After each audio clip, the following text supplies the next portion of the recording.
இளைய தளபதி விஜயின் 61வது படத்தின் டைட்டில் இன்று வருவதாக கூறினார்கள். பலரும் ஆவலுடன் காத்திருக்க டைட்டில் மெர்சல் என வந்தது.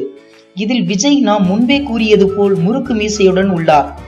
மேலும் பின்பு காளை மாடுகள் வருவது போல் காட்சிகள் இருக்கின்றது.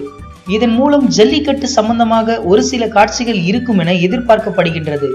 இது மட்டுமின்றி மெர்சல் டைட்டிலில் இல் எழுத்தை கவனித்தால் முரட்டு வாள் போல் வடிவமைத்துள்ளனர். கண்டிப்பாக இப்படம் ஜல்லிக்கட்டு குறித்து ஆழமாக பேசும் என எதிர்பார்க்கப்படுகின்றது. இந்த வீடியோ பிடிச்சிருந்தா லைக் பண்ணுங்க. மெர்சல் படத்தை பத்தின கருத்துக்களை கமெண்ட்ல போஸ்ட் பண்ணுங்க.